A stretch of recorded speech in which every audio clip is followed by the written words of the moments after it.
Good afternoon. 7:15, that's a milestone, right? It's a good one. It's noteworthy. We're pleased to have St. Paul Police Chief Todd Axtell joining us. Is Todd ready? Hi, Todd. How you doing, Joel? Pretty good. Thanks for joining us. Has this been one of the strangest weeks you've encountered in your career? Well, unfortunately I've had quite a few strange weeks, but yeah, this is certainly right up there to the top.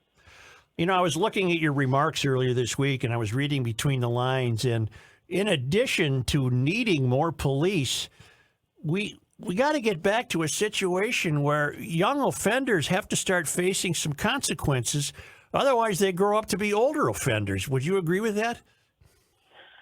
Well, yeah, it's certainly a delicate balance on how we do that. But yes, absolutely, accountability has to be part of the recipe for rehabilitation. Otherwise, it continues to be, unfortunately, a vicious cycle in and out the doors of the criminal justice system.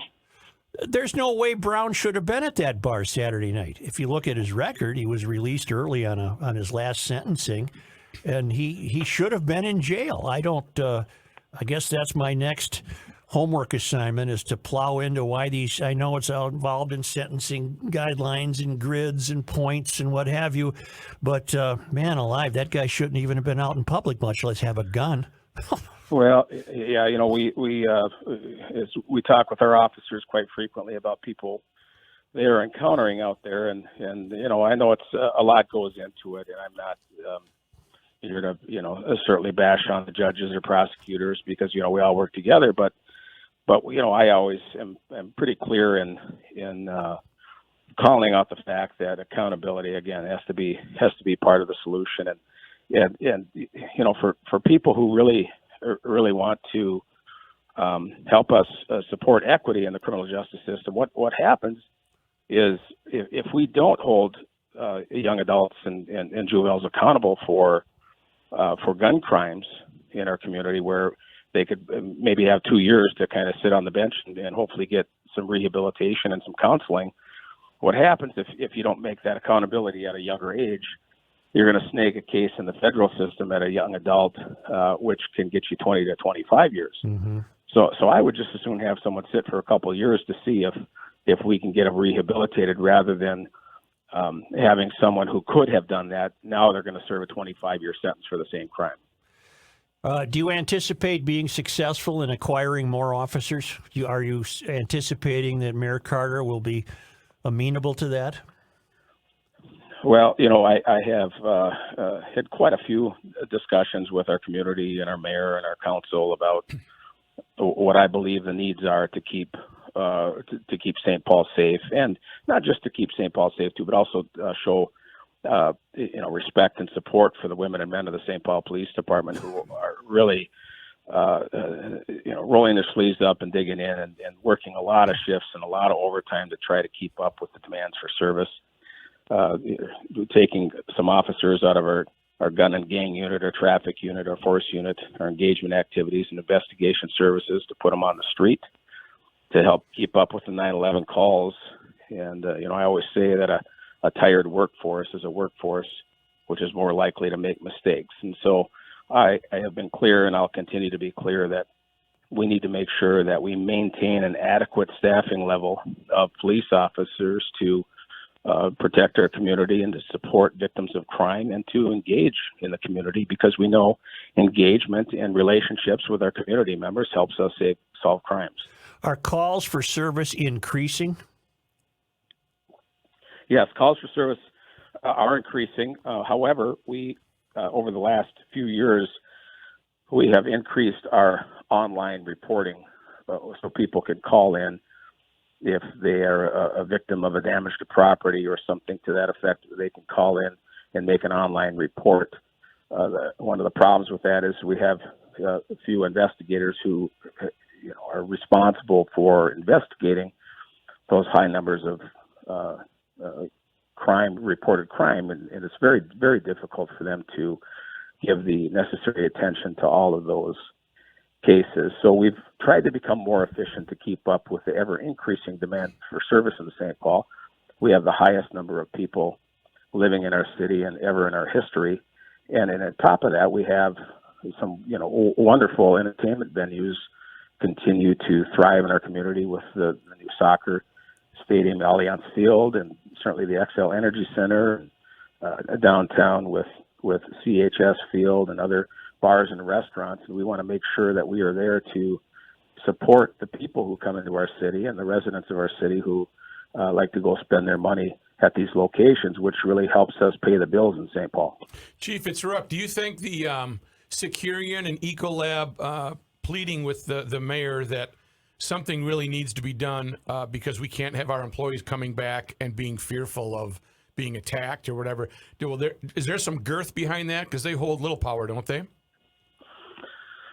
Well, they're certainly great partners, wonderful partners with the city of St. Paul, and our relationships with both Securian and Ecolab and Travelers and other great employers in our city go way back, and they're a valued part of our city. And so we absolutely should, listen to the concerns of our corporate partners in our community, because they employ a lot of people who come downtown St. Paul, and they deserve to be safe, and certainly they deserve to feel safe. And so we have a significant role in making sure that we can accomplish that, so their businesses can continue to thrive.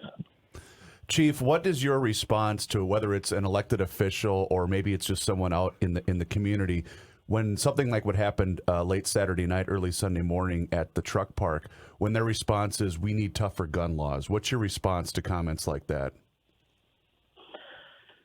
Well, I certainly see the frustration, and there are many emotions that come out as a result of a tragic, unusual event that occurred on Saturday night. I look back at the history of my career, 32 plus years in St. Paul, and I hadn't seen anything like this up until that night.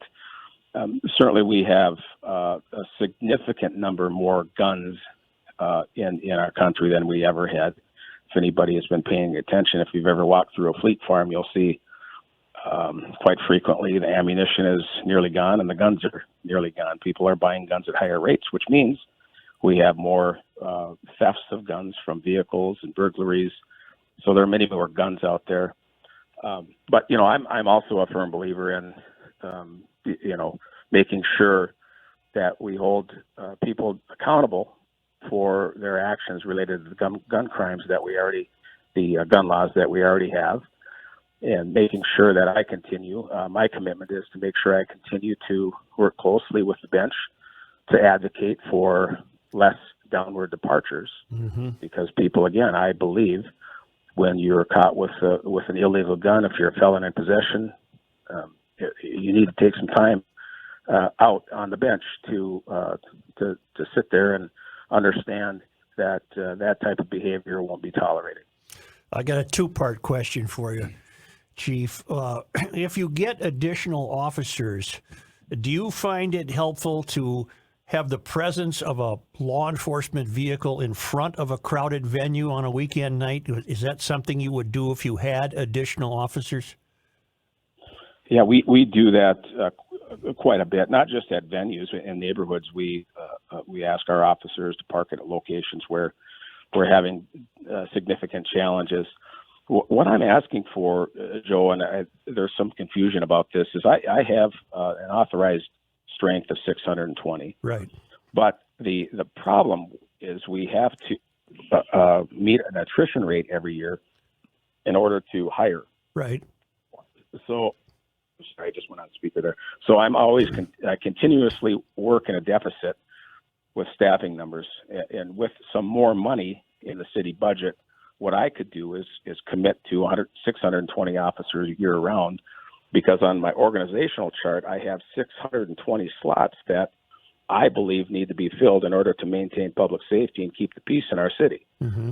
So that's my goal, is to make sure that I can have 620 able-bodied officers to help provide visibility, build relationships, investigate crimes, do an appropriate level of intelligence gathering, and then provide the presence. People in this city, people in St. Paul, in every corner of this community, whether you're in Frogtown or on the Mississippi River Boulevard, people love our cops. They want to see our cops. They want to see our squad cars. They want to see the uniform because it makes them safe and it makes them feel safe.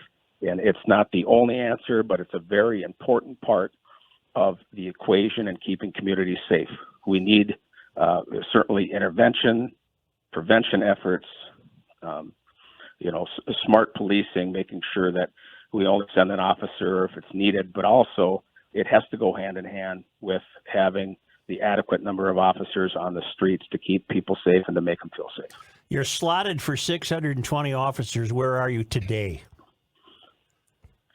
Well, we had an academy start on Monday of 66, and we lose people, of course, during the academy. Now we're down to 65 already. Mm-hmm. Before the academy started, we were at 558. Okay. So the officers in the academy that started on Monday, they'll be ready for patrol in June. Okay.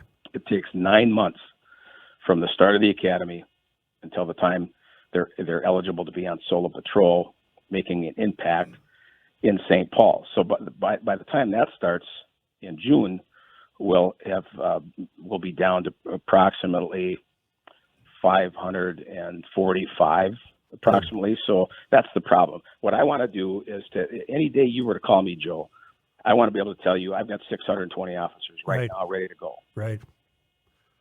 You realize, by the way, Chief, you just made Joe do math, and his head's about to explode. He I've wrote just those seen numbers him. down. But I can handle those numbers. I got them. are you concerned? Well, if I didn't write them down, I probably would have forgot myself. So we're the same there.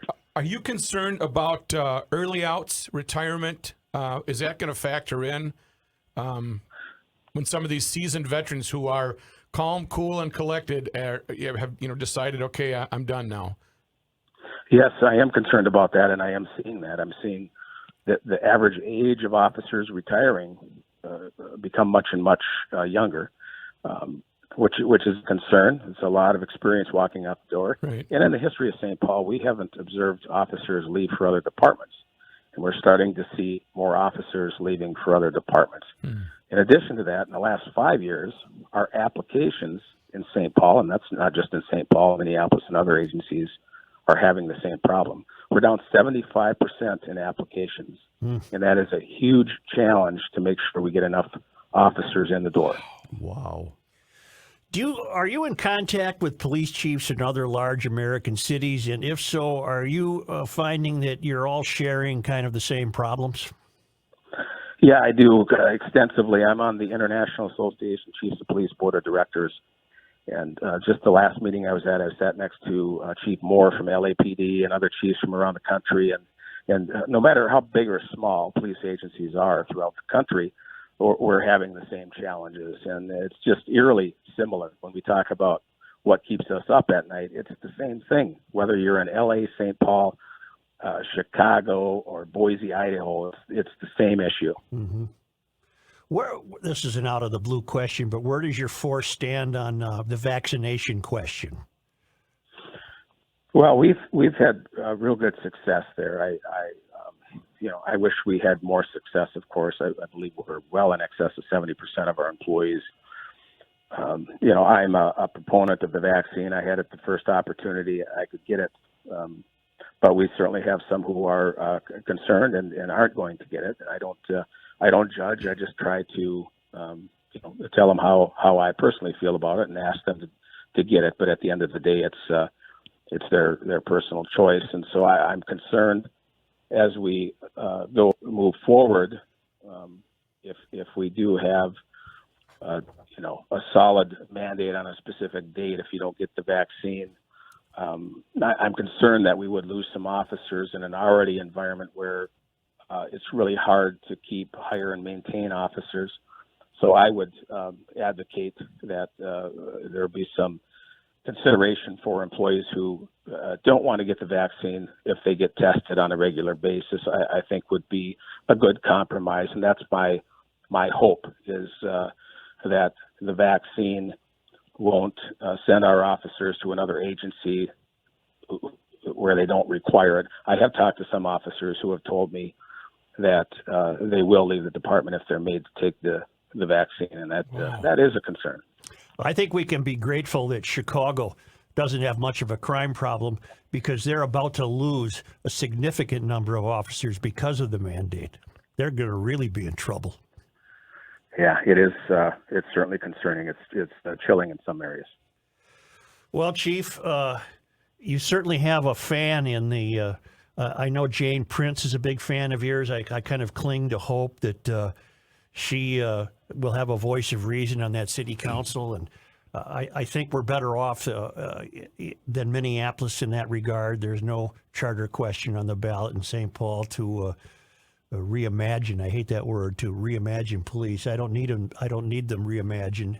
I need them exactly. We need more of them. I just need them exactly what you've got going, and we need more of them. And I wish you luck in bringing that about.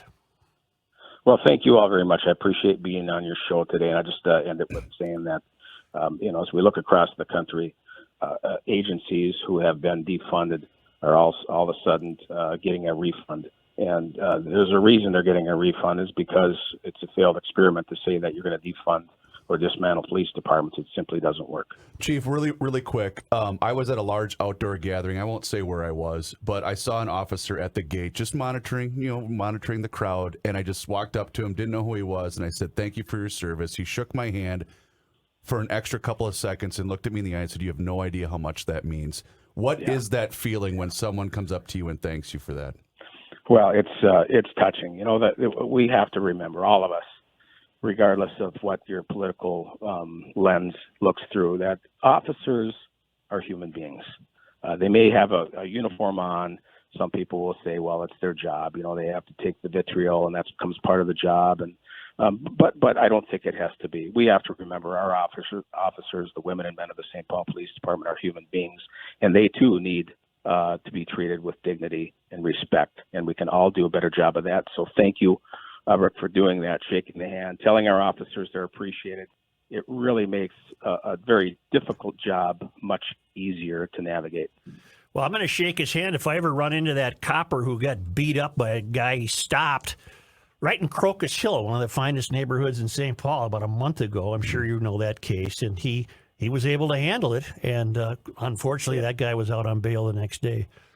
Yeah, I talked to the officer right after that incident, and that was a terrible night for him for sure. Man. That being said, I'd keep an eye on a couple of my Cretan grad guys, Krause and Ernster. They may step out of line every once in a while, so have a care, Chief. Yeah, I got to. Yeah, Jeez, you're naming names. Well, they're all good thank guys. Thanks, Chief. Thank you, Chief. All right, we'll see you. Best of luck.